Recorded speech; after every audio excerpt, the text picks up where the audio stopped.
Hello, Internet, and welcome once again to the Free-to-Play cast, brought to you by MMOBomb.com, your home for all things free-to-play related. This is episode 248. Closing in on 250. Damn. Oh, wow. Getting old. We're recording on January, not 11th, 18th. Had to look at my calendar instead of the show notes. Let me just because it'll bug me. Shut up, Q. Don't mock me. January 18th. You're watching it on the 19th or later. We've got news. We've got fun stuff. And Troy's here, so we've got Bless Online. Speaking of Troy, how are you, sir? Well, I was, if you can't tell behind me, still in the holiday spirit, and then you said those words. Bless. Oh, come news, on. Troy. We got a little and now I'm just Grinch, and I'm just like, oh, I'm just over this. We got a little news to cover on the Bless front, and I honestly, we poke fun at it a lot, particularly from your point of view. We already know what we're going to do with the first look, which is going to confuse the hell out of people that don't watch the free-to-play cast. When they hear that, they're going to be like, is this Mike guy ever played an MMO? Not all of this is new, but whatever. But I honestly wanted to spend a few minutes today when we get to it, seriously, jokes aside, talking about why you have kind of a distaste for the game and aren't all that hopeful for it. So we'll get there so the viewers don't think we're just bashing for the sake of bashing. Well, you are bashing for the sake of bashing. I'm kind of looking forward to it. I'm just not hyped for it. Also on the line, Ms. Quinlan Bowers. What's up, Q? I am freshly laundered because I literally had no idea I was on the show today. And then you're like, can we do it at... we're doing this. Can you do it early? And I'm like, oh crap, let me go get a shower. And then while I'm in the shower, you message me and you're like, can we do it in 45 minutes? Yeah, I was kind of at the mercy of Troy this week. I knew it was, all week I knew it was the two of you, and I guess Q, you didn't, so that's bad management on my part. But we're kind of the mercy because Troy, you're changing jobs, right? So you got like schedule changes and stuff like that. We want to keep you in the rotation, so it was kind of like, well, here's the show notes. Troy, pick a time. I have the power. All right, let's get started, gang, and move on to the news. All right, so first up today, we got a game growing and a game dying? I think this is like an awkward situation for me because I kind of feel like when games close, most of the time we really don't get all that much notice, right? It's a post, a presser that gets sent to us that says X game is closing, here's the date, and the reasons why are always the same. It's just not financially feasible to do it anymore. This one's a bit odd for me, and I think it's kind of like foretelling the death of. It's like they're throwing up test balloons. Hey, if this game died, how many of you would be pissed? Right. It just feels like such a test. Like, I totally understand why they did what they're doing. I would have too as a businessman. But I probably would have just closed the game. So what are we talking about? We're talking about Paragon, the MOBA from Epic Games, and Fortnite, particularly Fortnite Battle Royale, and how huge that has gotten. Q, let's talk about that first. Apparently, the numbers are just staggering on Fortnite Battle Royale. Yeah, they're saying it's like 40 million, and it's the biggest played game, in the Western world. I mean, that's yeah. Wow, by the way, that's according to Epic. My brain. I was sitting here going for a minute, because for the longest time, right? WoW was like the benchmark for the biggest game in the Western world, and it took me a minute to realize, wait, that capped out at like 13. Yeah. So I mean, because you compare it to World of Warcraft, right, and those types of numbers. Well, and we should disclaim, too, that these aren't, like, super data numbers or anything like that. This is Epic Games' opinion of their own title. And they're saying it's enough to drive 40 million players into the free-to-play game. Their quote, according to Williamson, to put it in context, some of the folk around the office are saying, hey, we could be the biggest battle royale game in the Western world, which is crazy. Some people are saying we could be the biggest and best played game full stop in the Western world. Troy, how do you feel about that statement? Because I mean, 40 million, obviously super, super impressive. But I think that's a bold statement still. Even with that big a number, I think that's kind of a bold statement. It is, because at the end of the day, what that boils down to, into a language some of us MMO players are more used to, registered users. Yeah. 40 million registered users. There aren't 40 million people playing this game on a daily, weekly, monthly basis. They've got 40 million registered users. Yes, the player base, don't get me wrong. I'm not saying there's 8 people playing the game. The player base is actually rather large. Oh, it's huge, yeah. And if you look on Steam, Steam's like, it's not like the be-all, end-all of judging how big a game is, but it's one of those things you use to kind of look at to measure along the way, right? Where's it out on Steam, viewer-wise, number of streamers?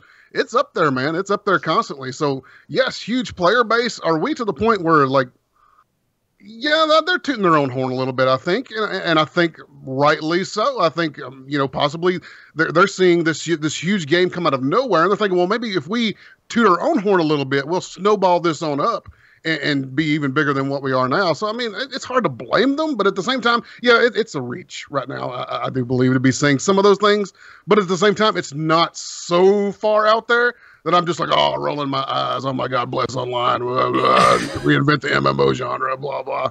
Yeah, I'm kind of in the same boat as you. I'm like, I don't immediately look at it and go, oh, my God, the hyperbole there is ridiculous.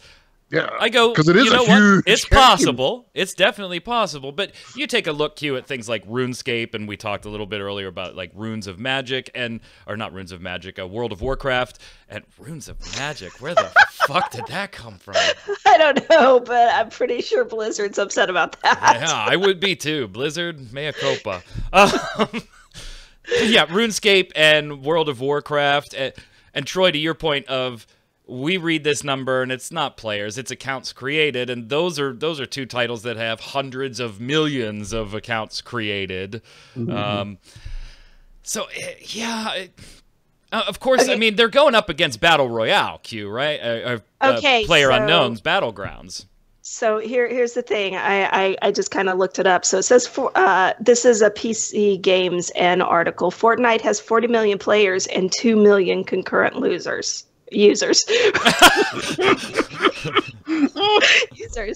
Where battle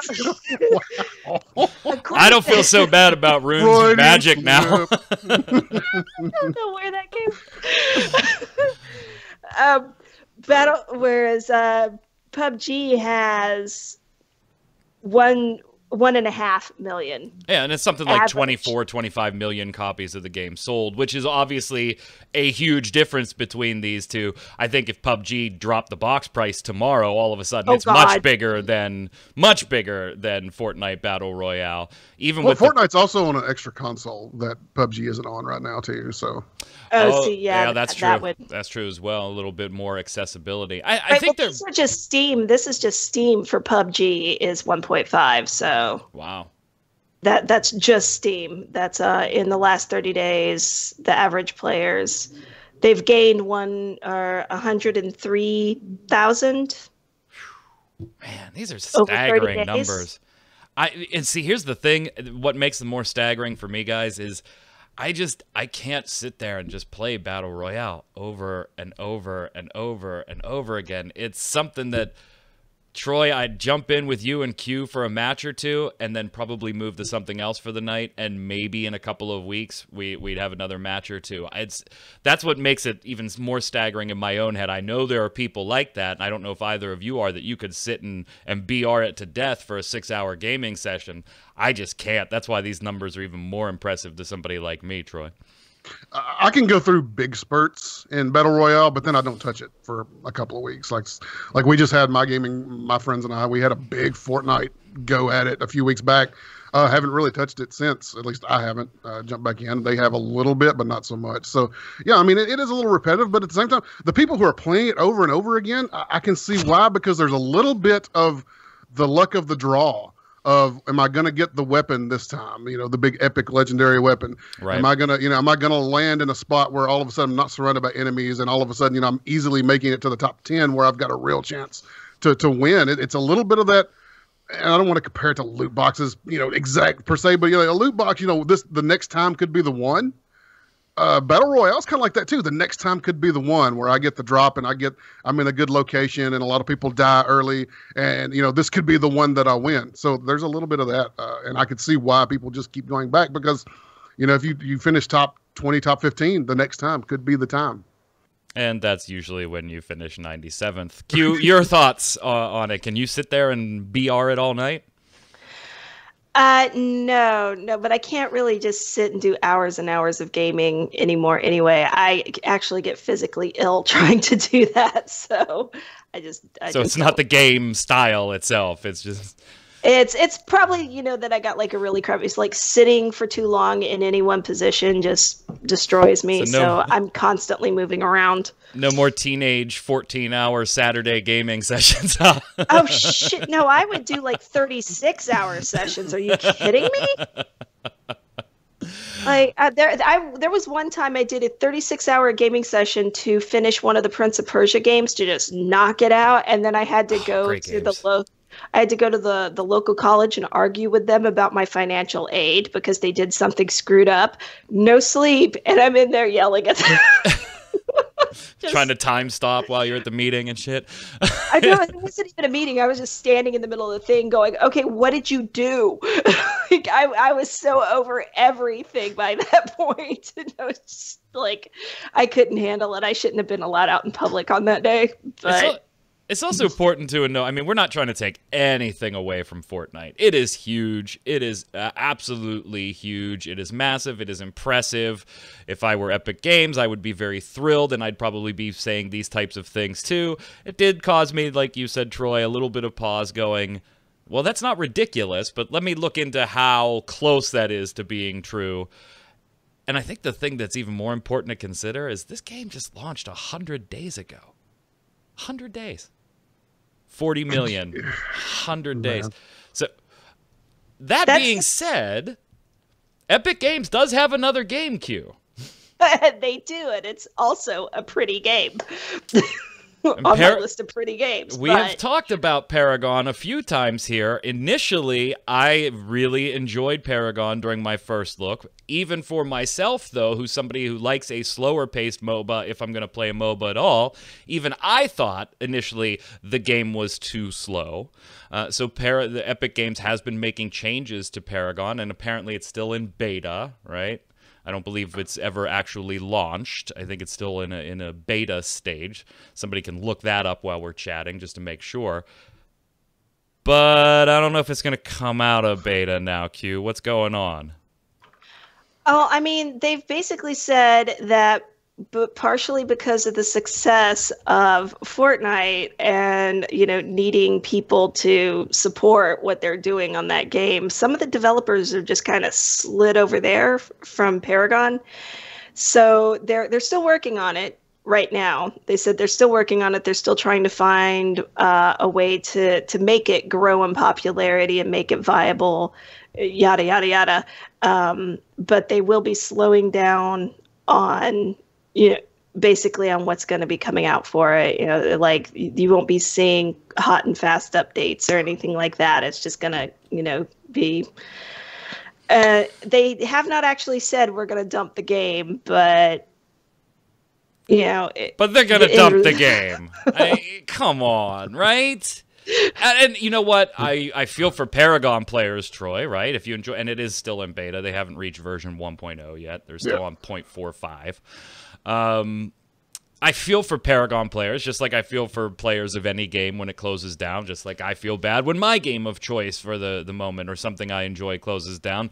Hell, Troy, you're still mourning the loss of Marvel Heroes. I get it. I feel bad for those, but I can't blame Epic at all here, Troy. I just can't. Yeah, and there are companies out there that get a bad rap for that kind of stuff. Like Hi-Rez in particular, everybody says, oh, they abandoned tribes and completely because Paladins started doing well. Smite. How can you blame them at this point? Right, I mean, Smite. Yeah, okay, whatever. Hi-Rez has that reputation, regardless of what it was. They abandoned a game because another game got popular. And Epic's doing the same thing right now, and it's hard to blame them because at the end of the day, Paragon has never at any point hit that mainstream vein that they wanted to hit with that game that they thought they were going to hit. it's from the beginning, like you start out and the gameplay wasn't fun, and there were optimization issues, and then they changed some things up, and the game runs better now. I actually just recently jumped into it myself, and we'll get into that here in a minute. Don't let us leave this section before I tell you why I ended up in Paragon. Yeah, I might check it out knowing that it's gonna die. I'm gonna tell you, I may download it and hop in for a few matches before that happens, just to see all the final changes. So I'm with you, Troy. Go ahead. Yeah, but yeah, I mean, they were just they thought that this game, because it's a gorgeous game. Yep. It runs on their game engine, Unreal 4. It's a good looking game, but it's just never really hit that mainstream audience. It's never been appealing. It's never been enough as a Smite player who enjoys Smite, because it's a third person MOBA. I love that aspect of it. Paragon has never ever tempted me away from Smite more than just, well, let me download Paragon and just see what it's about. Oh, well, this isn't, as flashy, as interesting. I don't like the card system. I don't like this. I don't like that. It's never pulled the audience that it wanted to pull. So at the end of the day, it's a little surprising maybe that this sort of announcement didn't come out even before they had a big, huge game explode on them. It's less shocking that it happened afterwards. And as you said, for the folks who enjoy Paragon, that sucks, man. I've been there, done that. We all have, and not just Marvel Heroes. We've been playing long enough. That's happened to us several times at this point. But it's the reality of the beast. Paragon was not, at least from everything we've seen, was not going to sustain that company in the long run. So yeah, I mean, they didn't say it's dead, but I'm under the impression that it's just going to slowly. They're just going to slowly let it drift away instead of ripping the Band-Aid off. They're just kind of like, here, let's be honest. And kudos to them for being honest, too, by the way. How many companies would do that at this point without, like you said, the press release saying, oh, it's done. This is the date. So, I think they just did it just to put it out there. Maybe they get a little sympathy, download and play. But I think it's just sort of more not ripping the Band-Aid off and just letting it be like, hey, guys, this is really where we're at. So as time goes on, it becomes a little less painful. I don't see it lasting. Into the year, into next year, maybe. Yeah, Q, I think this is the most telling statement. This was all posted by Epic Games, by the way, in an open letter on the game's subreddit. I think this is the most telling paragraph in there. It's, here inside Epic, we're talking about the future of Paragon in pretty much the same terms as you're talking about it. The core challenge is that of new players who try Paragon, only a small number continue to play regularly after a month. Though Paragon has evolved, no iteration has yet achieved that magical combination of ingredients that make for a sustainable game. As an aside, the problem isn't marketing or how to make money with Paragon. We have good ideas that would solve those problems if we can find a way to make Paragon grow. And Troy, I think your conversation there just kind of alluded to that. It's the type of game that you jump into, play a little bit, but unless it just smacks you in the face and has a ton of things you like, you're gone. And I think, Q, one of the challenges here for Paragon is over the course of these betas, there's been so many changes that you haven't had one version of a game that people could really sit down and decide if they like or not, in my experience, from dabbling in it here and there along its path. It was so very different almost 2 updates later than what you had played that you were, even an experienced player, having to learn some new aspects of the game, and that's just got to further complicate that. And then you got a game that's got 40 million people. I think it's kind of a no-brainer and a warning shot, if you will, a shot over the bow saying, Paragon players... Yeah, flip side, Q, if they aren't looking at just killing this letter just killed it, right? I mean, possibly. I think the other thing they might be doing, like you said, the kind of the peeling, doing it slowly rather than just ripping the Band-Aid off, as much as it, kind of hurts, like upsets the players. And, I mean, like, Troy said, I mean, there's people that are still upset over City of Heroes. So I don't think we're going to have. Remember how long ago that is. I think we're going to have Paragon protests and things like that. No, but I'm just saying, like, people being upset about their favorite game being gone. But as much as it hurts the players, you have these devs that spent, I don't know how much time they spent working on this game before they announced it, right? There's a lot of people who invested a lot of time. It's not like developers sit down and go, we're just going to make a bunch of well, there's probably are some developers that do that, but most developers, I would think, don't sit down and go, we're just going to create a bunch of games, and whichever one actually works is the one we're going to keep, and we're going to trash all the others. Like, when they make this game, it's a game that they think would be fun, you know, that they put a lot of time and effort into. You can tell from the art design and stuff that the artists, you know, they've spent a lot of time on it.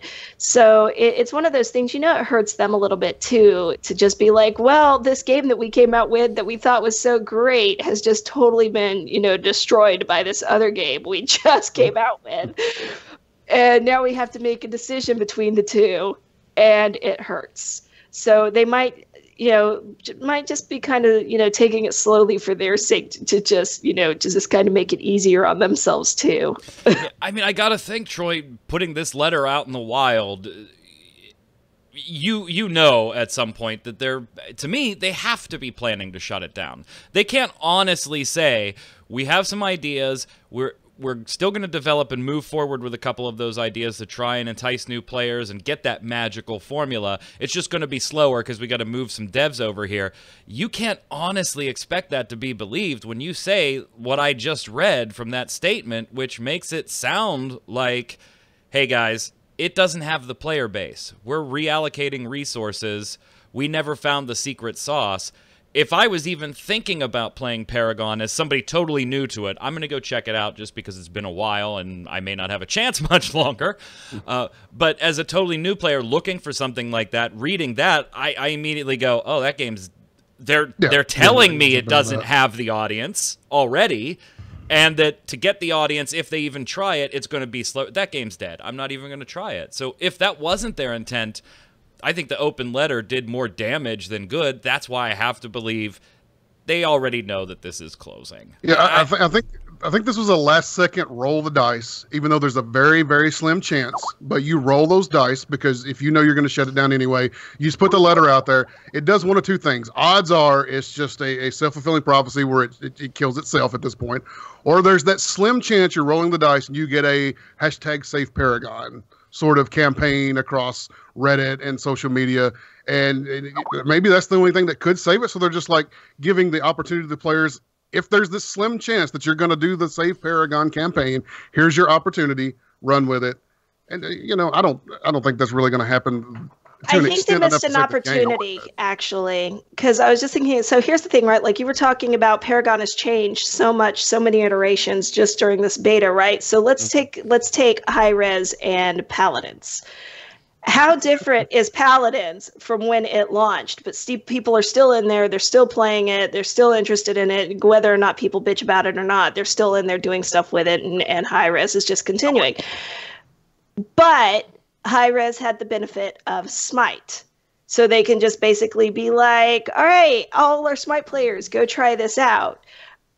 Now, I mean, it's a little bit backwards, right? But Epic has this game that, you know, 40 million people signed up for, and 22 some odd million are playing on a regular basis. And they didn't turn around and do some sort of promotional thing or something to encourage those players to go over and try out their previous game. Play Paragon, get a Fortnite skin. Yeah, exactly. Where has that been? That's what Blizzard, I mean, you know, Blizzard shuttles you. That's how Blizzard got everybody into Heroes. They're like, look, go play Heroes and you can play as your favorite Blizzard characters that are normally NPCs. I think that comparison's a bit much. I think that one was, oh, Blizzard has a new fucking game. Well, there's that too, but I'm saying, like, you have this built-in base already. Yeah. That's the thing. They have a built-in base. And I've never seen marketing tap into that at all. The problem is Paragon's not a sticky game. It's not an exciting. I'm not saying it's a bad game. I'm not hating on your game if you like Paragon. But it's not sticky. It's not exciting. They flat out said in their letter it's not sticky. Yeah. People aren't sticking with it. It's not exciting. It's not as flashy and as interesting as something like Smite. And say what you will about Paladins. Paladins is a fun game to play. Paragon, not so much. What did you want to... Oh, go ahead, Q. Sorry. But what basically the thing is, and this is the thing, like, Paladins, logically, if it were just the whole, like it is with with Paragon, where it's like, well, they keep changing it, so this person didn't like this and they dropped out and they never came back to try it, because High Res has an audience that plays their other games. They just keep encouraging people to come back and try if they already dropped out. Something has changed, come back and try this again. Whereas other people are like, well, I didn't like it, and they never come back and check it out. But you have this audience now that's in one of your other games that you can encourage to go check out this stuff and be like, look, these are changes we made. Come tell us what you think. Well, and that's like, I think they allude to that in that statement, that they say it's not marketing and it's not this. We have ideas for those, but we need to get more players in here. And I just kind of go, that's what your marketing is for. You have to do the marketing to get those players. So, and Q, I'm glad you said it, because it was going to be my next point, is you have 40 million accounts, which means you have 40 million email addresses. Why haven't I haven't received one? I follow both. I subscribe to both for news purposes and for my own game enjoyment, so that I get the the freebies and all that stuff. And we can cover them on the site, obviously. I haven't seen, and maybe they have done, I just haven't seen some type of cross promotion, a little incentive for Fortnite players just to go check it out. I don't know. Troy, before we move on to the next topic, you said you wanted to say something about why you had played Paragon. Yeah, because let me tell you the one thing they do that tries to cross over Fortnite and Paragon players, and that's if you have the Epic launcher on your system to play Fortnite, it continually, and I can't make it stop no matter what settings buttons I push, goes to auto-installing Paragon constantly.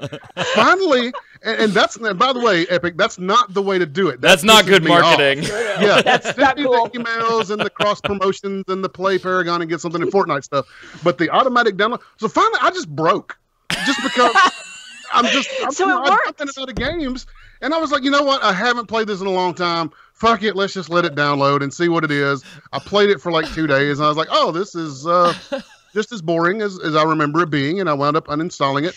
I'm scared that the next time I open the Epic launcher that it's going to try and install Paragon again. I can't make it stop.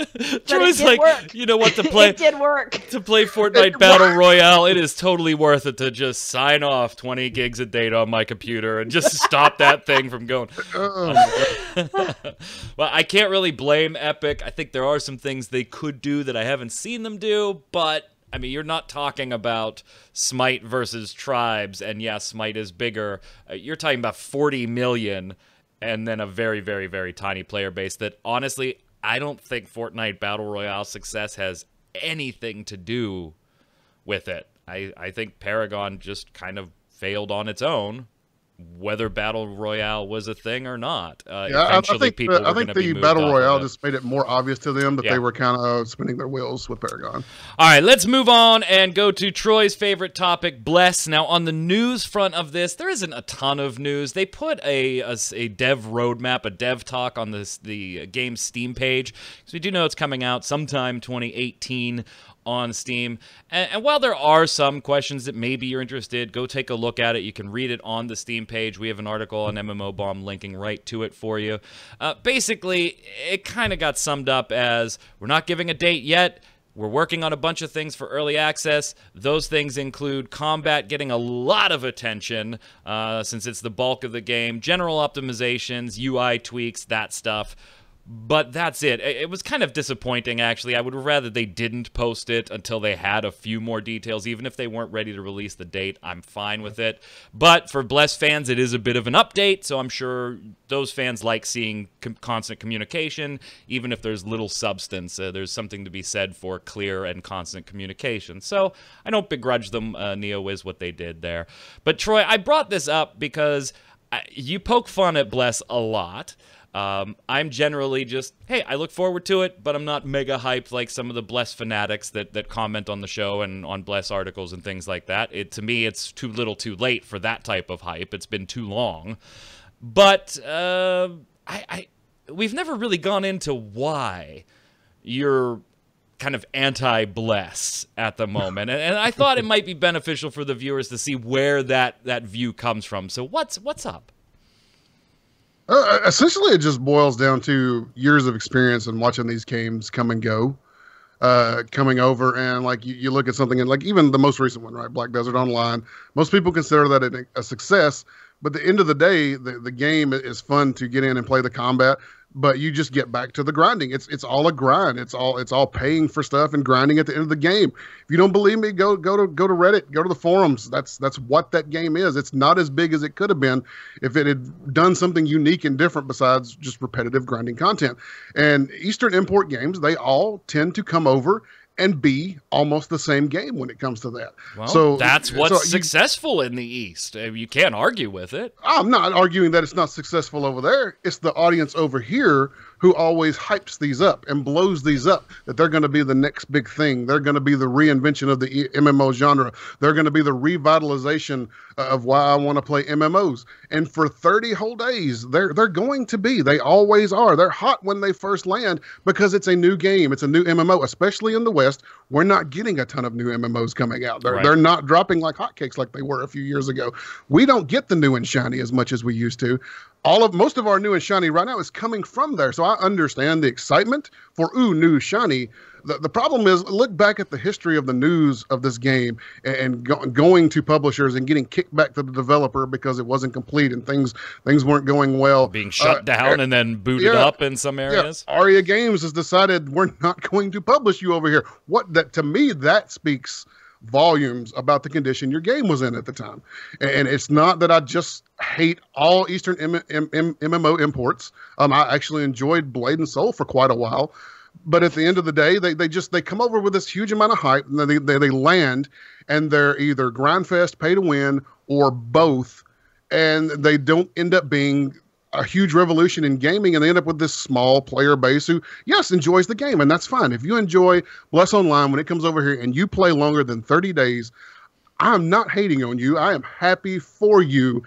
But this hyperbole of how big this game is going to be when it lands, that's why I poke fun at it, because when it lands, it's going to be hot for 30 days, and then that player base is going to dwindle away.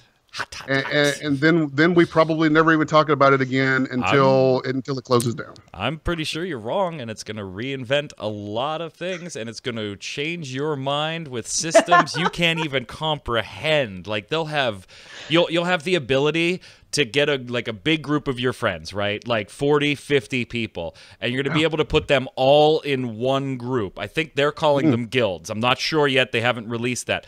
Wow. Then you'll be able to chat with all of them like that, just like that. I mean, you don't have to go to private channels or create that. You'll be able to just, you'll see. It'll be amazing. Dude. So while I'm killing the same monster 72 times in a row, you mean I can talk to people I know in a game? Yeah. That's incredible. Innovation. Yeah. You mentioned consoles real quick before we move to the next piece, which I know is one of Q's things. I'd like her to talk about it. It's one of her favorite types of stories. Ever since we were at Game Breakers, she loved these types of stories. You mentioned Blade and Soul. Total tangent, but which is going to do better on consoles, in both of your opinions? Blade and Soul or Terra? Oh my God! I think Terra, I put you both on the spot. I know. Total tangent to Bless, but you said console. Somebody who doesn't actually enjoy Blade Terra, and Soul, but enjoys Blade and Soul. I think Terra lends itself more. Just by playing the game, it feels more like it naturally lends itself to console. Q? I think Terra was actually one of the games that Justin set up, I forget what software he had, but he actually set up using console controllers on his PC to play it. You didn't have to with Terra. It has the overlay right in the game for an Xbox controller. Then there you go. Yeah, I played like all of 15 minutes of Terra and was out. So. I think Blade and Soul is going to be stupid successful on consoles as far as console MMOs go. It's not going to be like 40 million accounts or anything, but as far as console MMOs go, I think Blade and Soul. All right, Q, before we finish up with some news there on a first look review from Troy, ArenaNet very quietly did something very cool this week. And you could tell they weren't really looking for any attention on it, but we had to give it to them there. What happened? All right, so when he says that these are my favorite kind of stories, the first part is not. Yeah, the first part is never the favorite. Right. I'm not a monster. So one of the Guild Wars 2 players, her family's house burned down, apparently. Not the part of the story Q enjoys, to be clear. Right, not the part. And they actually even lost 2 of their pets, which really sucks. And I know this kind of stuff has happened before. The gaming community can be really awesome and, pull together and try to help these people out. So this time, though, it was actually ArenaNet that they ended up contributing. Well, the family tried to raise like $5,000 to kind of help out and get them through the next several months, because if you're not living in your house after a fire, you're stuck in a hotel somewhere. Yeah, and I mean, we have things like Red Cross and stuff to kind of help with that a little bit, but it's iffy. So basically, a month after starting the GoFundMe, they only had $1,400 out of 19 donations. So ArenaNet stepped in and basically covered the rest of it to make it hit the $5,000 goal. Pretty awesome. Did you notice the person who confirmed it, by the way, was Game Breaker's own Ruby? Yeah, it was Ruby. Yeah, I mean, and that was to my point, Troy, that you kind of got they weren't. This is going to date me. This is really going to date me. I lived in Ohio when I was about, 8, 9-ish for like 2 years. My dad's job brought us out of Pittsburgh. We lived in Mentor, Ohio, about 20 minutes northeast of Cleveland, to give you an idea. And at that time, there was a quarterback. I want to say Bubby Brister. Is that right? No. Lord have mercy. That's not right. That's not right, is it? That's not Bubby Brister. That's a Steeler, I think. Yeah, that's a Steeler. What was his name? Yeah, why did I think Bubby Brister? Cleveland Browns quarterback. You did date yourself anyway, though. Yeah, by saying, but I don't know why Bubby Brister flew into my head. Wrong team, but you did absolutely do what you said you was Bernie going to do. Kosar, because of the B. The B got Yeah, me. Bernie there Kosar. you go. So Bernie Kosar was quarterback for the Cleveland Browns. And I remember, this is why I kind of love what ArenaNet did here. I remember at one point, he did a lot of charity work, particularly with hospitals in the Cleveland area. But he wouldn't tell anybody. Like, there wasn't the press going with him to take pictures of him with, young cancer patients or whatever. That stuff wasn't happening. He would just show up at the hospital, and he'd have his truck full of like signed stuff and toys and things like that, and he'd go in through back entrances and he'd spend time in there and stuff like that. And I remember finding out about this because the press finally caught him doing it and ran with a story. And I remember seeing how upset he was that the press had run with the story, because he didn't want that kind of attention for what he was doing. And I kind of got that vibe here out of ArenaNet. We saw this on a post of Ruby's. It was her personal Twitter, not anything official from ArenaNet. She was very happy to be a part of this. Ruby's a great person on the Guild Wars 2 team. I think she does manages the marketing of content and things like that. And when we saw this, it was just like ArenaNet 36, whatever the dollar amount was. There was no tweet. There was no mass community message. There was no PR around it. I love the good works for good work's sake, not the recognition's sake. And I really got that vibe here on this one from ArenaNet, Troy. There are too many people who do the right things for the wrong reasons in this world. That's the mark of character.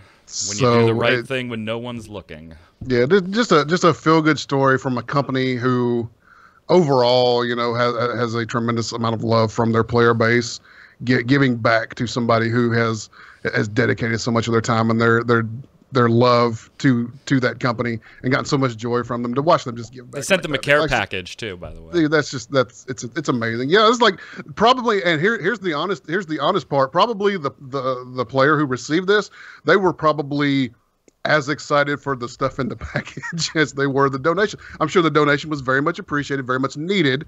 But that care package, if you're a true nerd at heart, you open that package, you're like, Oh man, this Right. is like this is better than money right here. Well, especially when you've lost Yeah. everything, because Ruby actually posted a picture of the house. There might be a few metal things or something if they go dig through it left, but there's nothing.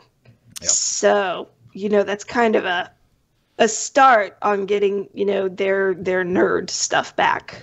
To be clear, ArenaNet, this does not let you off the hook for your loot boxes.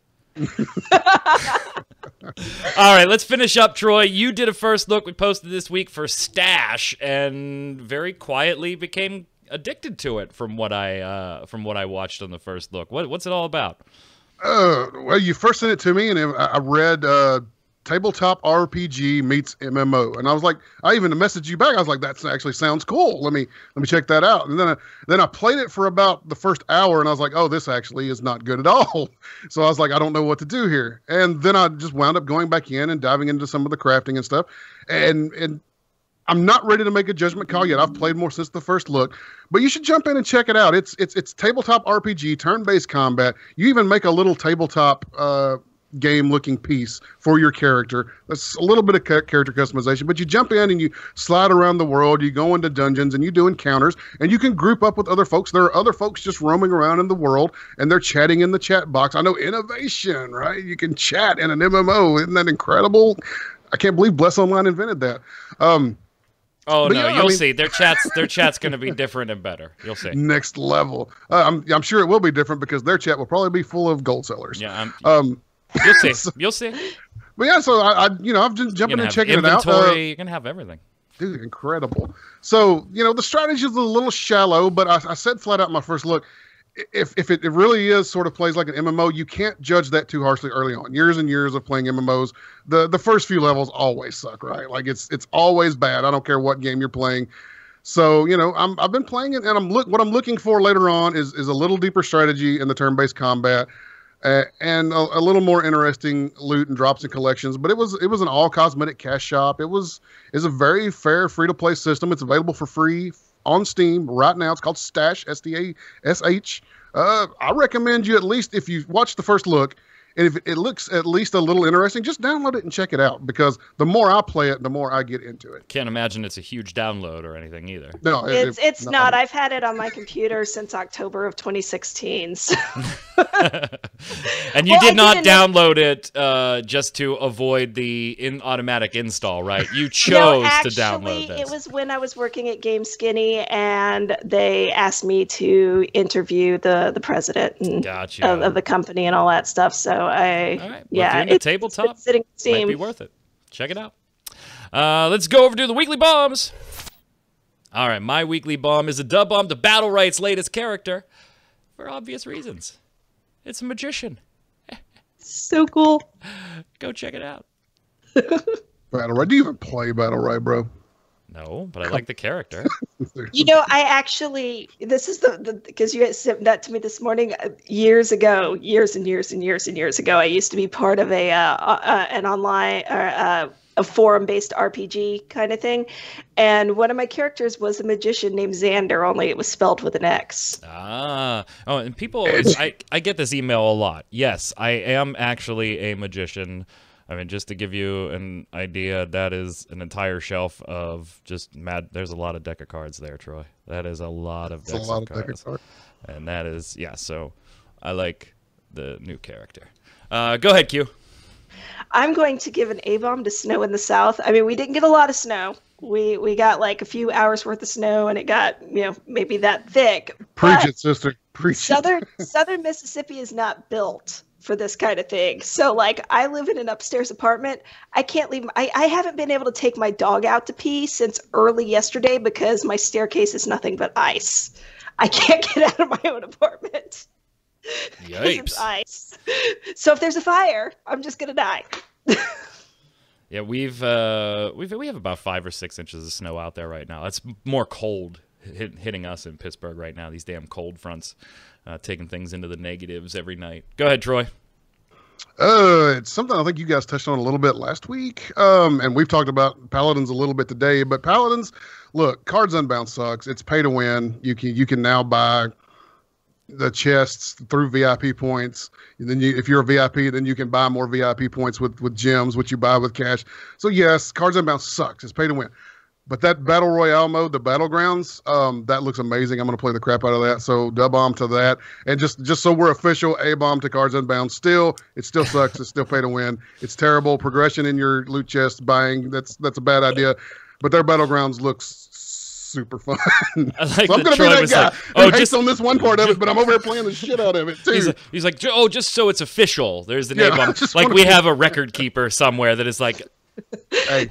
Them YouTube comments sometimes, YouTube comments will get your ass if you don't clarify. Back in 2012, you gave an A-bomb, Mike. Dude, I've had crap like that brought up before. Don't play. There is somebody doing that. You realize that, right? There is not a Weekly Bombs official record keeper. I don't even keep them. Besides the show notes, which I don't have the show notes from when I was originally at MMO Bomb and then was at Game Breaker. I only have the show notes from, and I think I've deleted chunks of those. So no, I don't even keep them. Nobody's keeping them. But if somebody is, officially, Cards Unbound A-bomb. Not implied A-bomb, official A-bomb. Official. From the viewers, Elusive X Treasure says, Jason... You know, normally I agree with you quite a bit, grumpiness and all. I'm going to hope you were meaning to say that you didn't want inane or tutorialized story quests. If you meant actually engaging story quests, such as the water cooler story cutscenes in Arcade or the many beautiful cutscene quests in both MMO iterations of Final Fantasy, then, well, I'll have to rant at you, and you've hit a button. So here we go. Why in the Netherworld are you playing RPGs? MMO or not, the RPG part of it stands for a role-playing game, as in you take the role in the story. If all you want is to craft or kill things, go play something else, like literally any other genre. I don't want story. Well, go play MOBA then, dumbass, / and rant. P.S. Q, you are totally the Weekly Bomb in a good way. Love you guys. That is an official bomb. For Q. The record keeper, you need to make a mark and put that down to make sure you get that one. Go ahead, Q. Kinetic Fetus. That exchange has to get into bomb. It was pure comedic gold. I couldn't stop laughing. And I'm sure you know exactly what it is, Q, from last week. The one that nearly killed me? Yes. It was Jason telling the guy who was giving Troy, if you didn't watch the whole show last week, there was a viewer that gave an A-bomb for intermittent fasting, saying that they were hungry. And Jason's advice, because he read it, was go eat. Dude, eat something. And Q and I were like, wait a minute. Yeah. And the next one goes to that, too. Go ahead, Troy. Helthurian. Dude, eat something. LMAO. I'm going to definitely take this one. Squeezy says, Bless sure looks pretty. So did Revelation Online. Even if the game had an unrivaled gorgeous graphics, if it can't deliver an engaging gameplay, it is the same as watching a diamond potato. It sure is pretty, but ain't no french fries coming out of that beauty. Bad developers and publishers or a smelly, buggy game can turn a heavenly beauty into a filthy beggar. Ask Square Enix. They know something about making a very beautiful game that nobody wants to play. And have to fix it. Question of the week last week. Well, to be clear, I'm talking about version 1, guys. Officially, I'm talking about version 1. Will Ascent Infinite Realm be free to play? Because we don't know yet. Why or why not? Elusive X Treasure chimes in on this one, too, saying, for the question of the week, I believe Air will probably adopt a buy-to-play model. Why? Black Desert Online success plays into this, as it, too, was an unknown IP. Furthermore, even, boy, were we wrong on that one, though, by the way. We thought, Q, back then, they are taking a stupid risk with this. It's a totally unknown IP. Have you not learned from other games? And to be fair, BDO sold very well. You know, I'm trying to remember how I felt about it, and I think my general feeling about most games until they launch is, ooh, I'm excited for this. Furthermore, even though Air is an unknown IP, it's far from an unknown developer, being developed by Bluehole Studios. So they have that going for them as well. And of course, it gives them a way to recoup some of their investment up front with the obvious option of going free to play later if it'll better suit them. All in all, it seems like the most sound option. Go ahead, Q. Bits to invite. I think Air will have a box price, and I also think that once it launches, it'll announce it'll be shutting down 29 months later. That's specific. They're just going to put out both press releases at once. Call it a day. Like, not in a few months, like 29 months. Go ahead, Troy.